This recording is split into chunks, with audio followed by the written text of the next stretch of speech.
There's something really weird happening in politics, or it's been happening over the past several years. The tribes that we once had were comprised of actually different groups.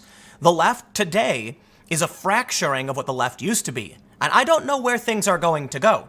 I used to be a really big fan of Bill Maher. Now I'm not as much of a big fan of him because he's a snooty liberal elite ivory tower guy calling for a recession so that he can win. And I think that's insane.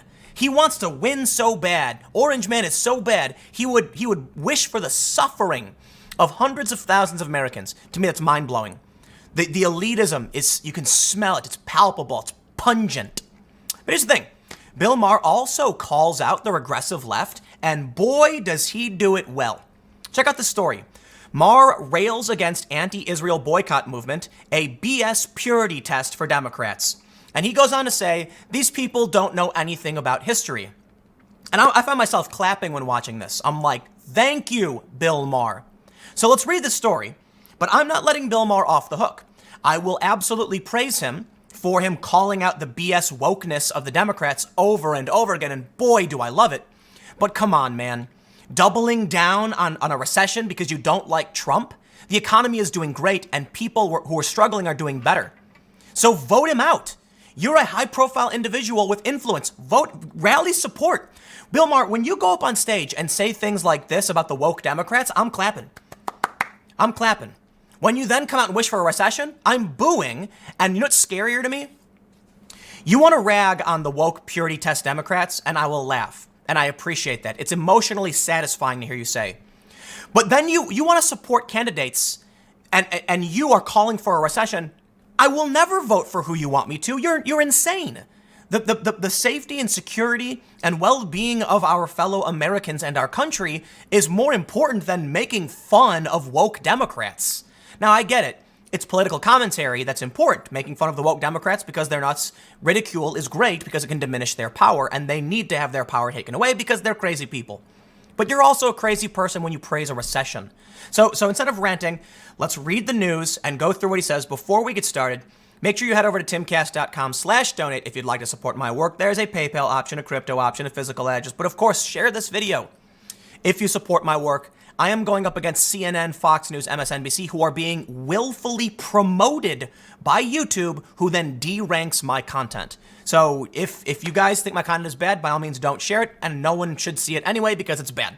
But if you think it is good, sharing it helps me get over that bump of YouTube trying to effectively shut us down. Admittedly, though, the future is looking bleak for new commentators, new creators, new YouTubers, as YouTube increasingly favors corporate players. But let's read. Corporate players like Bill Maher. But let's read the news. Liberal commentator Bill Maher on Friday night went after the international movement to boycott Israel, calling it a BS purity test for Democrats after the Israeli government said it would deny entry to 2 U.S. congresswomen because of their support for boycotts. Maher drew applause in the studio on his HBO show after declaring the boycott, divestment, and sanctions movement, supported by some congressional Democrats, a BS purity test by people who want to appear woke but actually slept through history class. You see, this is where liberals used to be. Actually, no, hold on. This is liberals. These are liberals. This is what I hate using the word liberal in the American context, but this was the Democrats. These were the liberals. Those were the conservatives. Now something's happened. What's being called liberal is insane, and Bill Maher is like the last vestige of a dying rational thought process for what the left used to be. And then the progressives go, there is no left in America and the Democrats aren't left. Oh, please, dude. Barack Obama calling for universal healthcare is a left-wing position, period, no matter what country you're from. Now, just because we don't have it doesn't mean Barack Obama wasn't pushing towards the left. We had a rational conversation. Work is being done. It takes time. Burning everything to the ground doesn't solve the problem. And then one day you wake up with no food and you say, blessed were those days we held in vain, when we thought everything was so bad and now we realize just how good we really had it.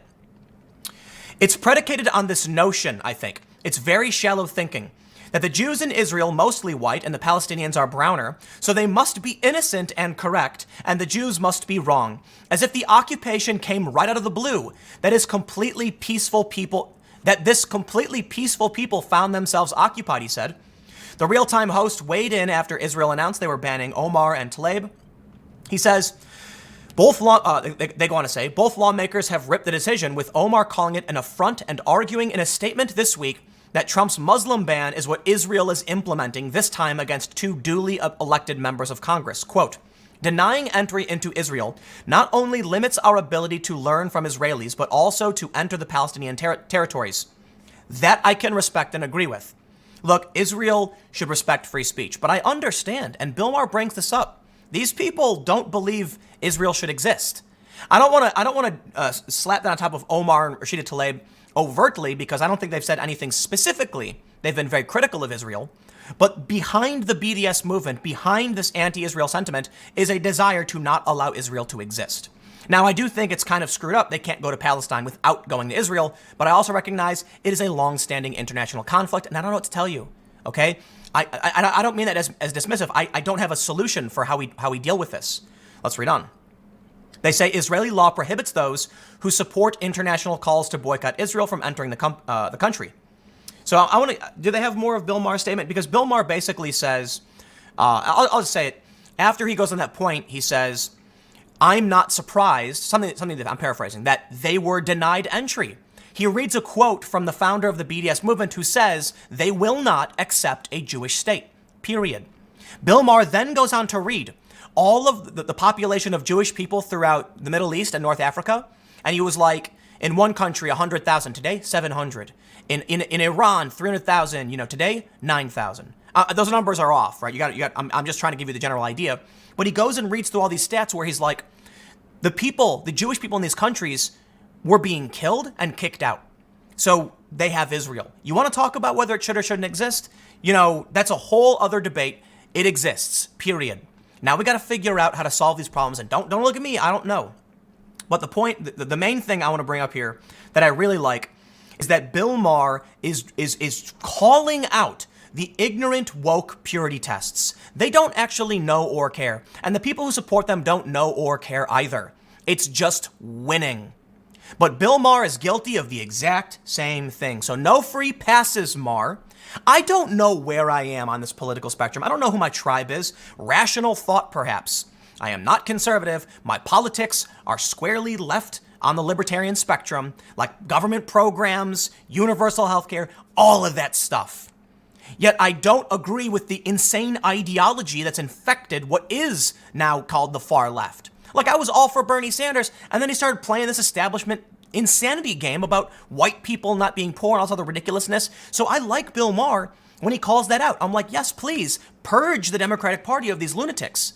But I'm not giving a free pass to the elitists who are multimillionaires who think we should have a recession just so you can win because you don't like the orange man. Sorry, I don't like the orange man either, but I'm more concerned with people being able to eat food, have houses. Maybe it's because I am more on the left than you, Bill Maher. I don't know.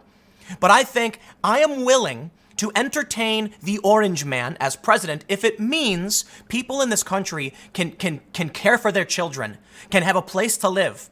Do I like all of his policies? No, I don't. And I'll quote you, do I want Joe Biden to be president? Not really. But he is the only one who beats Trump in Ohio. Not that it really matters. That's his point. The point I'm saying is, here's what I'd love. I'd love for there to be some kind of way to make sure we erase poverty. And capitalism has done a fantastic job of erasing poverty.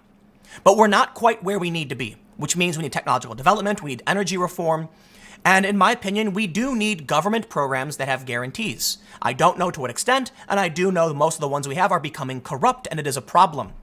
I don't think we should have poor homeless people on the streets of California dying and people going into debt over small, minor healthcare issues because their insurance didn't cover it. Something has to change. But I'll tell you this, calling for a recession inverts that whole idea. What can I do today to make sure that people who don't have healthcare are better off? Calling for a recession is the opposite of that. Okay, period. Okay, I want better for everyone in this country and the world. I want people to have access to good health, to affordable healthcare, to good healthcare. And I think in the long run, universal healthcare is the best thing we can do. Now, there's a lot of hurdles along the way, and I don't think we're in a place where we can implement it with the next president or the next Congress. It's not going to happen. So we need to be reasonable and rational about where we can go. A lot of people in this country have good healthcare. Let us not threaten them because you want to overhaul the system overnight. That's the Bernie Sanders and whoever else wants to abolish private healthcare. So I don't know what the right thing to do is. I know the best thing we can do, and it's certainly not calling for a recession. Will that increase the amount of people in poverty? Yes. Will that increase suicides? Yes. Will that increase anxiety and depression? Yes. Those are all bad things. So let's do what we can to slowly improve the situation. And you know what we do? It's really, really simple. We call out the insane woke people who are poisoning actual rational left-wing policy, and we let Trump finish his term, and we advocate for policies that we think will be better. And we tell that person who voted for the orange man, I understand why you like him. I understand what he's done. We want to improve on that. That's my position. Guess what? We don't have it. That's not what we get. What do we get? We get Bill Maher saying, bring on the recession because winning is more important. And we get a far left saying, we need to overhaul the entire government with a Green New Deal that's mostly about identitarian racial equity and free college. And I'm like, I don't know where you guys are at on this one. It's just pure insanity. That's what I see all day and night. So, you know what? Bill Maher, thank you for calling out the woke insanity, but please get over yourself, man. I understand you live in an ivory tower, but the rest of us poor folk down on the ground below aren't going to do well in a recession. I don't know how many houses you have or how many staff you have at your houses. Maybe none. Maybe you live in a penthouse or something. But yeah, you will do just fine, and I get it. So you don't care. You don't care about the rest of us. Doesn't sound very left-wing. But in the long run, I'm being very, very harsh. I am a big fan of Bill Maher. And I have no problem admitting it because there are more segments about him calling out the insanity on the left than there are about him talking about the recession. I think he's got Trump derangement syndrome, absolutely, if he's willing to call for a recession. But we need that rational voice on the left calling out the woke BS purity tests. We need it. So Maher is not perfect, but hey man, I will take it. A high-profile HBO host on the left who's saying these people are nuts, thank you. I appreciate it, I really do. But please get over your elitism. That needs to be called out. Populist centrism? I have no idea. Anyway, stick around. I got a couple more segments coming up for you in a few minutes, and I will see you shortly.